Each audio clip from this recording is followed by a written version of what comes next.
جب ہم کوئی گناہ کا کام کرتے ہیں اس گناہ کا اثر ہمارے بچوں پر بھی پڑتا ہے،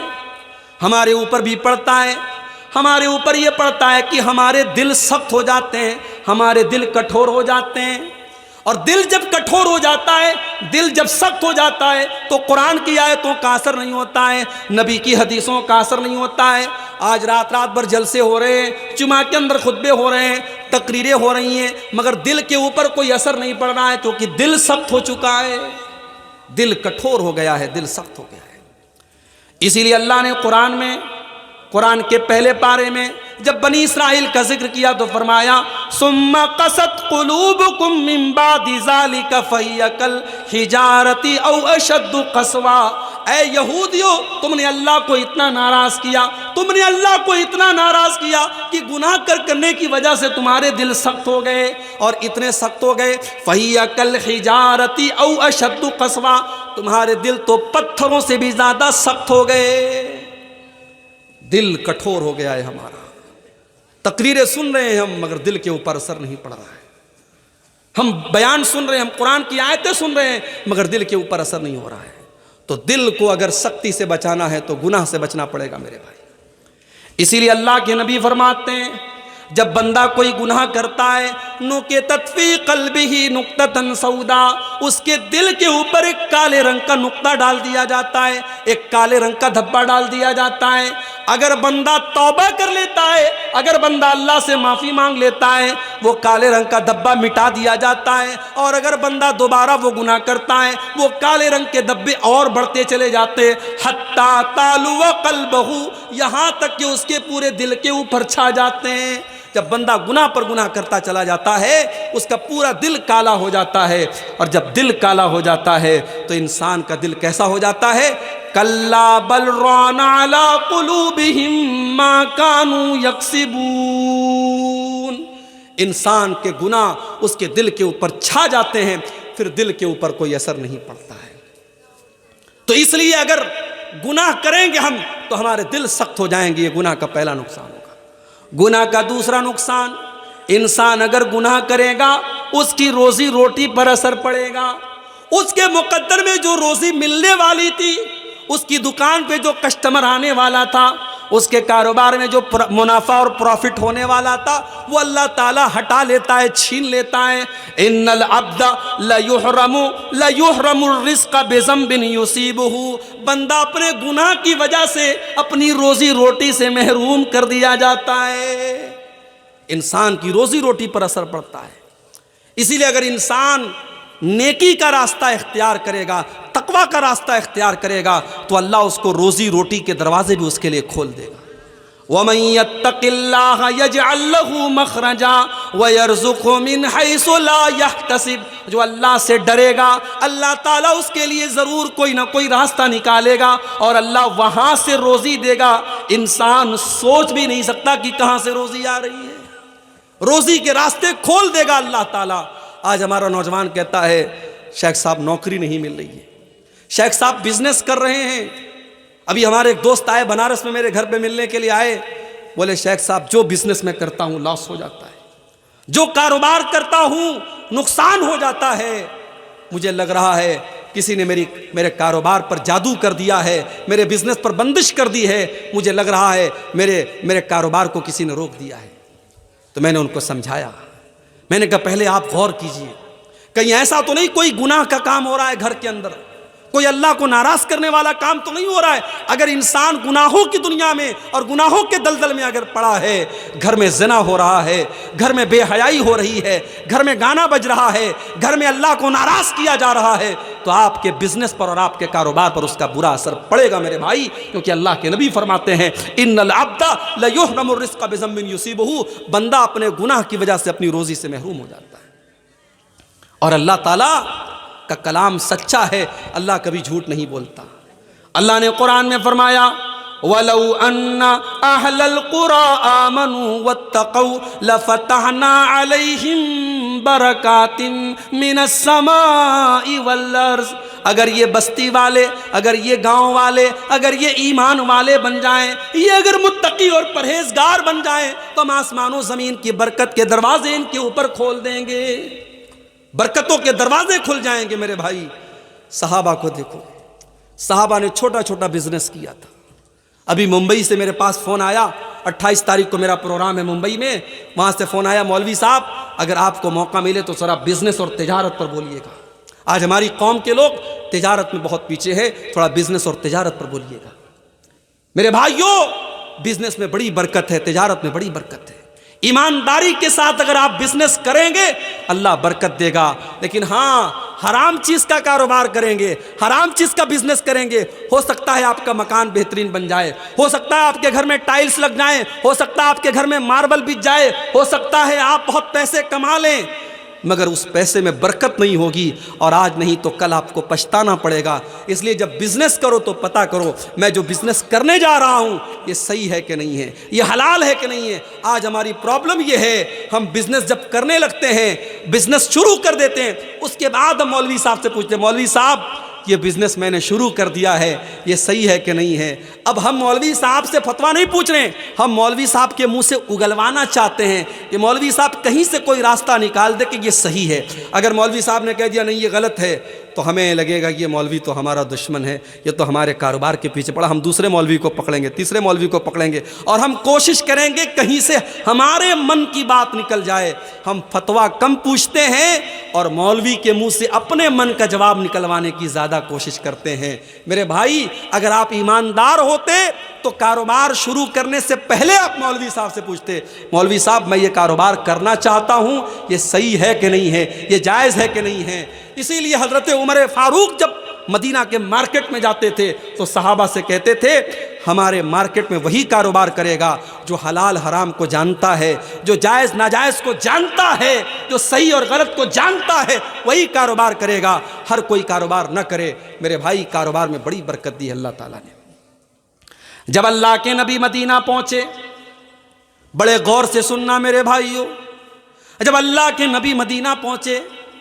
آپ کو پتا تھا مکہ کے مہاجر بیچارے بے سہارا ہیں، ان کے پاس ابھی کوئی بزنس نہیں ہے، ان کے پاس ابھی کوئی گھر نہیں ہے۔ آپ نے مدینہ کے انصاری صحابہ کو اور مکہ کے مہاجر صحابہ کو نام لے لے کر کے بھائی بنا دیا، ایک ایک کا نام لے لے کے بھائی بنایا۔ یہ مدینہ کا انصاری ہے، یہ مکہ کا مہاجر ہے، یہ دونوں ایک دوسرے کے بھائی بھائی ہیں، دونوں کا ہاتھ اٹھا کر کے اللہ کے نبی نے بھائی چارہ کرا دیا۔ حضرت عبد الرحمن ابن عوف جو مکہ میں بزنس کیا کرتے تھے، تجارت کیا کرتے تھے، اپنی سارے بزنس کو چھوڑ کر کے وہ بیچارے خالی ہاتھ آئے تھے، اللہ کے نبی نے ان کو حضرت سعد بن ربی کا بھائی بنا دیا۔ حضرت سعد بن ربی آئے اپنے بھائی کے پاس، کہا عبد الرحمن آپ میرے بھائی ہیں، نبی نے آپ کو میرا بھائی بنایا ہے۔ اے عبد الرحمن یہ میرا گھر ہے، آج سے میں 2 حصے کر دیتا ہوں، آدھا آپ لے لیجیے آدھا میں لے لیتا ہوں۔ یہ سگے بھائی نہیں تھے، نبی کی زبان سے بس نبی نے بھائی بنا دیا۔ آج تو انسان اپنے سگے بھائی کا حق مارنے کو تیار ہے،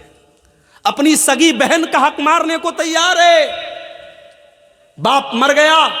باپ کی پراپرٹی میں بہن کا بھی حق بنتا ہے، بہن نے آ کر کے کہا بھیا باپ کی پراپرٹی میں میرا بھی حق ہے، مجھے دے دو۔ بھائی نے بڑے غصے میں کہا تیری شادی ہوئی تھی،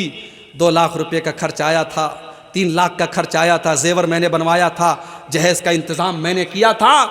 اگر تو مجھ سے اپنے باپ کا ترکہ مانگتی ہے تو چلی جا، آج کے بعد بھائی بہن کا کوئی رشتہ نہیں رہے گا۔ بہن نے حق مانگا نہیں کہ بھائی نے بہن سے رشتہ توڑ دیا۔ میرے بھائیوں اسلام نے یہ حق دیا ہے بہن کو، اللہ نے یہ حق دیا ہے بہن کو۔ باپ کی پراپرٹی میں جیسے بیٹے کا حق ہے ویسے بیٹی کا حق ہے۔ آپ کے چہرے پر ماشاءاللہ بڑی لمبی لمبی داڑھی ہے، آپ کی پیشانی پر سجدے کا نشان ہے، اور آپ اپنی بہن کا حصہ اگر ڈکار گئے ہیں اور اپنی بہن کا حصہ کھا گئے ہیں تو کل قیامت کے دن اللہ کی بارگاہ میں جواب دینے کے لیے تیار رہیے گا۔ اللہ کیا پوچھا جائے گا تو نے اپنی بہن کا حق کیوں مارا، تو نے اپنی بہن کا حصہ کیوں اس کو کیوں کھا گیا تو۔ آج حالات یہ ہے، دیکھو میرے بھائی آج لوگ اپنی بہنوں کا حق مار لیتے ہیں۔ آپ غور کیجئے کہ کس طریقے سے آج ہماری روزی روٹی پر اثر ہو رہا ہے۔ یہاں عبد الرحمن ابن عوف کو نبی نے بھائی بنایا ہے، سگے بھائی نہیں ہیں، نبی کی زبان سے بھائی بھائی بنے ہیں۔ حضرت سعد بن ربی کہتے ہیں عبد الرحمن یہ میرا گھر ہے، آدھا تم لے لو آدھا میں لے لیتا ہوں، یہ میرے کھجوروں کے باغات ہیں، آدھے تم لے لو آدھے میں لے لیتا ہوں، میری 4 بیویاں ہیں، تم پسند کر لو کسی ایک کو میں طلاق دے دیتا ہوں، اور عدت گزرنے کے بعد تم شادی کر لینا۔ بیوی تک دینے کو تیار ہو گئے کہ تم نئے آئے ہو، ابھی تم کو مدینہ میں رشتہ نہیں ملے گا، شادی ہونا مشکل ہے، میں گھر بھی دے دیتا ہوں، گھر والی کا بھی انتظام کر دیتا ہوں، میری کسی بیوی کو پسند کر لو، میں طلاق دے دیتا ہوں، عدت گزر جائے تو تم نکاح کر لینا۔ ہمیں سن کر کے تھوڑا عجیب لگ رہا ہے، اپنی بیوی کو طلاق دینے کی بات کر رہے ہیں، مگر یہ تھا ان کے دل کی یہ بات تھی، ان کے دل اتنے بڑے تھے، اس سماج میں یہ عیب کی بات نہیں تھی، اپنے بھائی کے لیے اپنا سب کچھ قربان کرنے کو تیار تھے۔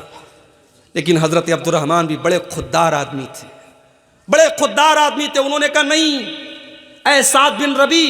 اللہ تیرے مال میں برکت دے، تیرے پریوار میں برکت دے، مجھے تیرا گھر نہیں چاہیے، مجھے تیرا بزنس نہیں چاہیے، اللہ تیرے پریوار میں اور برکت دے، تیرے روزی روٹی میں اور برکت دے،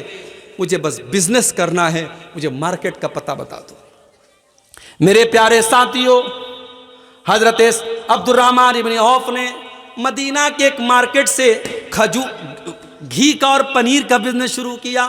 گھی اور پنیر کا بزنس انہوں نے چند پیسوں سے شروع کیا، اور کچھ ہی دنوں میں اتنی برکت اللہ تعالیٰ نے ان کے کاروبار میں دے دی، اتنی دولت ان کے پاس آ گئی، اتنا پیسہ ان کے پاس ہو گیا کہ انہوں نے جب شادی کی تو اپنی بیوی کو مہر میں انہوں نے کھجور کی گٹھلی کے برابر سونا دے دیا۔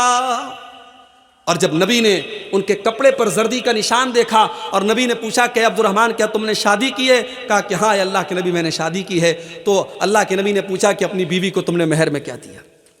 نبی نے پوچھا کہ عبد الرحمن تم نے اپنی بیوی کو مہر میں کیا دیا؟ ہمارے ہاں جب کسی لڑکے کی شادی ہوتی ہے تو لڑکے سے پوچھا جاتا ہے تجھے جہیز میں کیا ملا، 4 ویلر ملی کہ 2 ویلر ملا، واشنگ مشین ملی کہ فریج ملا، کیا کیا ملا؟ ہم لڑکے سے یہ پوچھتے ہیں۔ یہاں اللہ کے نبی عبد الرحمن سے پوچھ رہے ہیں کہ اے عبد الرحمن تو نے اپنی دلہن کو مہر میں کیا دیا؟ کہا اے اللہ کے نبی میں نے کھجور کی گٹھلی کے برابر سونا دیا ہے۔ آپ نے فرمایا اس کا مطلب کہ تمہارے پاس پیسہ ہے، تم مضبوط ہو، اولم ولو بشاتن، تو تم ولیمہ کرو، چاہے تمہیں ایک بکری ہی کا ولیمہ کرنا پڑے لیکن تم ولیمہ کرو۔ میرے پیارے ساتھیوں، کاروبار میں اللہ تعالیٰ بہت برکت دیتا ہے۔ اگر ہم گناہوں سے بچیں گے اللہ ہمارے کاروبار میں برکت دے گا، مگر ہم جھوٹ بولیں گے، بے ایمانی کریں گے، چوری کریں گے، کاروبار میں فراڈ کریں گے تو کان کھول کر کے سن لو، اللہ کے نبی فرماتے ہیں محقت برکت بیعہما، جس کاروبار میں فراڈ کیا جائے، دھوکہ کیا جائے، اس کاروبار کی برکت کو اللہ تعالیٰ چھین لیتا ہے۔ اور آگے بڑھیے، گناہ کرنے کا ایک نقصان اور ہوتا ہے، گناہ کرنے والا قیامت کے دن اندھا بنا کے اٹھایا جائے گا۔ وَمَنْ أَعْرَضَ عَنْ ذِكْرِي فَإِنَّ لَهُ مَعِيشَةً ضَنْكًا، جو ہمارے ذکر سے منہ موڑے گا، جو ہمیں یاد نہیں کرے گا، جو ہم کو ناراض کرے گا، ہم اس کی زندگی کو پریشانی والی اور بے چینی والی زندگی بنا دیں گے۔ اس کی زندگی میں سکون نہیں ہوگا، اس کی زندگی میں شانتی نہیں ہوگی، اس کی زندگی میں چین نہیں ہوگا، اس کی زندگی بے سکونی والی ہو جائے گی، ڈپریشن کا شکار ہو جائے گا۔ دولت بہت ہوگی مگر راتوں میں اس کو نیند کی گولیاں لینی پڑیں گی، تب جا کر اس کو نیند آئے گی۔ اس کے گھر میں کھانے کی کمی نہیں ہوگی مگر چائے بنے گی تو کہے گا صاحب میری چائے میں چینی مت ڈالنا، مجھے شوگر ہو گیا ہے۔ چکن بنے گا تو کہے گا مجھے چکن مت دینا، مجھے شوگر ہو گیا ہے۔ ایک چیز کھائے گا تو 10 چیزوں سے پرہیز کرے گا، اتنی بیماریوں میں اللہ تعالیٰ ڈال دے گا۔ وَمَنْ أَعْرَضَ عَنْ ذِكْرِي فَإِنَّ لَهُ مَعِيشَةً ضَنْكًا، اگر مجھے بھول جاؤ گے، اگر مجھے یاد نہیں کرو گے، ہم تمہاری زندگی کو پریشانیوں والی زندگی بنا دیں گے۔ وَنَحْشُرُهُ يَوْمَ الْقِيَامَةِ أَعْمَى، اور قیامت کے دن ہم تمہیں اندھا بنا کر کے اٹھائیں گے۔ دنیا میں بڑا اچھا دیکھتا تھا، چشمہ بھی نہیں لگاتا تھا، مگر قیامت کے دن اندھا بنا کے اللہ تعالیٰ اٹھائے گا۔ قال رب لم حشرتنی اعمی وقد كنت بصیرا، کہے گا اے اللہ میں تو دنیا میں اچھا بھلا دیکھا کرتا تھا، تو نے مجھے اندھا بنا کے کیوں اٹھایا؟ اللہ فرمائے گا کذالک اتتک آیاتنا فنسیتها وکذالک اليوم تنسی، میرے بندے تو ہماری آیتوں کو دیکھ کر کے اگنور کر دیتا تھا، نظر انداز کر دیتا تھا، آج ہم تجھے اگنور کر دیں گے، نظر انداز کر دیں گے۔ تو گناہوں کے یہ نقصانات ہیں میرے بھائی، اللہ کے نبی فرماتے ہیں اگر بندہ کسی گناہ کے کام کا ارادہ کرتا ہے، کسی غلط کام کا ارادہ کرتا ہے، کوئی بھی غلط کام کرنے کا ارادہ کرتا ہے، اللہ فرشتوں سے کہتا ہے رک جاؤ، ابھی بندے نے ارادہ کیا ہے، ابھی اس نے گناہ کا کام نہیں کیا ہے، اس نے غلط کام نہیں کیا ہے، جب تک میرا بندہ وہ گناہ کا کام نہ کر دے، جب تک وہ غلط کام نہ کر دے، اس کے نامہ اعمال میں تم گناہ مت لکھنا۔ دیکھو نیکی کا ارادہ کیا تھا، نیکی کا ثواب اللہ نے لکھ دیا تھا، مگر گناہ کا ارادہ کیا ہے، ابھی اللہ نے گناہ کا اس کے نامہ اعمال میں گناہ کو نہیں لکھا، منع کر دیا فرشتوں سے ابھی مت لکھو۔ اس کے بعد اللہ کے نبی فرماتے ہیں اگر بندہ وہ گناہ کا کام کر لیتا ہے، چوری کر لیتا ہے، زنا کر لیتا ہے، جھوٹ بول دیتا ہے، شراب پی لیتا ہے، کوئی بھی غلط کام کر لیتا ہے، اس کے نام اعمال میں ایک گناہ لکھ دیا جاتا ہے، ایک گناہ کا عذاب اس کے نام اعمال میں لکھ دیا جاتا ہے۔ لیکن اگر ارادہ کرنے کے بعد اگر بندہ گناہ سے بچ جائے اور گناہ نہ کرے تو ذرا اس اللہ کی رحمت دیکھو، اللہ فرشتوں سے کہتا ہے میرے بندے نے میرے ڈر سے اس گناہ کو چھوڑ دیا ہے، میرا ڈر اس کے دل میں پیدا ہو گیا اور اس نے گناہ کا ارادہ کر کے گناہ نہیں کیا ہے، اے فرشتوں اس کے نام اعمال میں ایک نیکی لکھ دو، اس نے گناہ کا ارادہ کر کے گناہ نہیں کیا، اس نے میرے ڈر سے ایسا نہیں کیا، اے میرے فرشتوں اس کے نام اعمال میں ایک نیکی لکھ دو۔ یہ ہے اس اللہ کی رحمت میرے بھائی۔ اس لیے اگر ہم سے کوئی گناہ ہو جائے تو ہم اللہ سے سچی توبہ کریں، ہم اللہ سے معافی مانگ لیں۔ اچھا توبہ کا مطلب سمجھتے ہو؟ جب ہم گاڑی چلاتے ہیں، چاہے ہم کار چلا رہے ہو یا بائک چلا رہے ہو، تو آپ نے راستے میں کہیں کہیں دیکھا ہوگا روڈ کے اوپر یو ٹرن لینا ہوتا ہے۔ اگر ہمیں اس سائیڈ سے اس سائیڈ آنا ہے تو ہم یو ٹرن لیتے ہیں، پوری گاڑی کو ہم گھما کے اپوزٹ راستے پہ لے کے آتے ہیں۔ توبہ کا مطلب ہوتا ہے یو ٹرن لینا۔ توبہ کا مطلب ہوتا ہے آپ اللہ تعالیٰ کے راستے سے بھٹک گئے تھے، صراط مستقیم سے بھٹک گئے تھے، اب آپ یو ٹرن لے رہے ہیں، آپ اللہ کے راستے پر واپس لوٹ رہے ہیں۔ اس لیے اللہ تعالیٰ قرآن کریم میں فرماتا ہے إِلَّا مَن تَابَ وَآمَنَ وَعَمِلَ عَمَلًا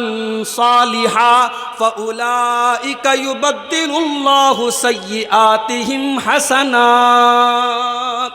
جو توبہ کر لے، جو ایمان لے آئے اور جو نیک عمل کر لے، ہم اس کے گناہوں کو نیکیوں میں بدل دیں گے۔ کل تک وہ شراب پیا کرتا تھا، کل تک وہ زنا کیا کرتا تھا، کل تک وہ جھوٹ بولا کرتا تھا، کل تک وہ حرام کام کیا کرتا تھا، آج اس نے سچی توبہ کر لی، آج اس نے اللہ سے معافی مانگ لی، آج وہ نیک عمل کرنے لگا، آج اس نے اپنے آپ کو سدھار لیا، تو اللہ تعالیٰ اس کو معاف بھی کر دے گا اور اس کے سارے گناہوں کو نیکیوں میں بدل دے گا۔ اس اللہ کا کرم دیکھو، اس اللہ کی رحمت کا دریا دیکھو، فَأُولَئِكَ يُبَدِّلُ اللَّهُ سَيِّئَاتِهِمْ حَسَنَاتٍ۔ بھئی دنیا میں اگر ہمارا ایک باپ کا اگر بیٹا کوئی غلطی کر دے اور بیٹا آ کے باپ سے کہے ابا مجھ سے غلطی ہو گئی، بچہ غلطی کر دے ماں سے آ کے کہ اماں غلطی ہو گئی، تو ماں معاف کر دیتی ہے، بیٹا معاف کر دیتا ہے، مگر باپ جب معاف کرتا ہے، ماں جب معاف کرتی ہے تو ایسا تو نہیں کرتی ہے ماں، ایسا تو نہیں کرتا ہے باپ کہ اس بچے کو معاف کر دے اور اس کے بعد اس کو تحفہ دے دے، مگر وہ اللہ وہ جب ہم توبہ کرتے ہیں میرے بھائیوں تو وہ ہمیں معاف بھی کرتا ہے اور ہمیں تحفہ دیتا ہے، ہمارے گناہوں کو نیکیوں میں بدل دیتا ہے۔ یہ اس اللہ کا کرم ہے، یہ اس کی رحمت ہے میرے پیارے ساتھی۔ اس لیے کبھی بھی کتنا بھی انسان گنہگار ہو اسے اللہ کی رحمت سے مایوس نہیں ہونا چاہیے۔ اگر آپ کو لگتا ہے کہ میں بہت گنہگار ہوں اور میری دعا اللہ تعالیٰ نہیں سنے گا تو آؤ قرآن کی میں وہ آیت پڑھتا ہوں۔ یہی وہ آیت ہے جس کے بارے میں عبداللہ بن مسعود کہا کرتے تھے ارجا آیت فی کتاب اللہ، یہ قرآن کی ایسی آیت ہے جو گنہگاروں کو امید دلاتی ہے، آشا دلاتی ہے، گنہگاروں کے دل میں اللہ تعالیٰ سے معافی مانگنے کی آشا پیدا کرتی ہے۔ قل یا عبادی الذین اسرفوا علی انفسہم لا تقنطوا من رحمت اللہ ان اللہ یغفر الذنوب جميعا۔ اے میرے بندو اگر تم نے گناہ کر کر کے اور پاپ کر کر کے اپنے اوپر اتیاچار کر لیا ہے، ظلم کر لیا ہے، لا تقنطوا من رحمت اللہ، تم اللہ کی رحمت سے مایوس نہ ہونا، تم اللہ کی رحمت سے نراش نہ ہونا، تم اللہ کی رحمت سے تم نا امید مت ہونا، اللہ تمہارے تمام گناہوں کو معاف کر دے گا۔ اب آئیے ہم تقریر کے دوسرے پارٹ کی طرف آتے ہیں۔ وہ کون سے گناہ ہیں جن کو شریعت نے بڑے بڑے گناہ قرار دیا ہے؟ اللہ کے نبی کے پاس ایک صحابی آئے، کہا اے اللہ کے نبی، ایُّ الذنب اعظم، سب سے بڑا گناہ کیا ہے؟ سب سے بڑا گناہ کیا ہے؟ آپ نے فرمایا ان تجعل للہ ندا وہو خلقک، سب سے بڑا گناہ یہ ہے کہ تم اللہ کے برابر کسی کو ٹھہراؤ۔ اللہ کے پیارے نبی کے پاس آفر آیا،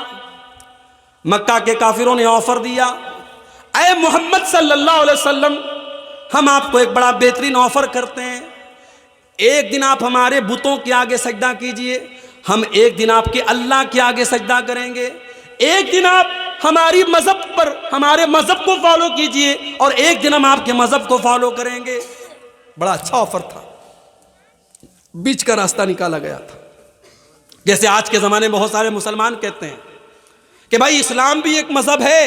کرسچینٹی بھی ایک مذہب ہے، جوئزم بھی ایک مذہب ہے، ہندوازم بھی ایک مذہب ہے، سارے مذہب ایک ہیں، راستے الگ الگ ہیں، منزل ایک ہے۔ معاف کرنا میرے بھائی، یہ عقیدہ اسلام کا عقیدہ نہیں ہے۔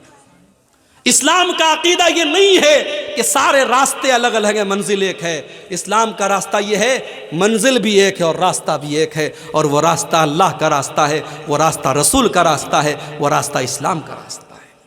وَمَن يَبْتَغِ غَيْرَ الْإِسْلَامِ دِينًا فَلَن يُقْبَلَ مِنْهُ،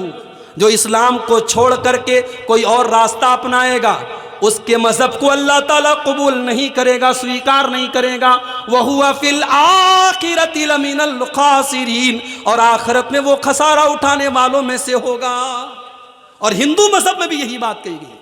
ہمارے ہندو بھائیوں کی بڑی مشہور کتاب ہے شریمد بھاگوت گیتا، اس کے اندر شری کرشن جی نے بھی یہی کہا ہے کہ توحید کا راستہ ہی سب کو نجات دلائے گا۔ سرو دھرمان پریتیجیا مامیکم شرنم ورجہ اہم توا سرو پاپیبھیہ موکشیشامی ما شوچہ، سارے دھرموں کو چھوڑ دے، سارے راستوں کو چھوڑ دے اور ایشور کی پرماتما کی شرن میں آ جا، اللہ کی پناہ میں آ جا، میری پناہ میں آ جا، میں تیرے سارے گناہوں کو مٹا دوں گا، تجھے نجات دے دوں گا، تجھے جنت میں ڈال دوں گا، تجھے سورگ میں ڈال دوں گا۔ یہی ہندو مذہب کے اندر بھی کہا گیا، یہی اسلام کے اندر بھی کہا گیا کہ ایک راستہ جو نجات دینے والا ہے وہ توحید کا راستہ ہے، وہ اللہ کا راستہ ہے۔ میرے بھائیوں، انسانیت کے نام پر اور مانوتا کے نام پر اپنے آپ کو اتنا ہلکا مت بناؤ کہ اللہ کے ساتھ شرک ہو رہا ہے اور تم کرسمس کی مبارکباد دے رہے ہو۔ اور ابھی تو کرسمس ختم ہو رہا ہے، آج 29 تاریخ ہے نا، 29 ہے نا آج،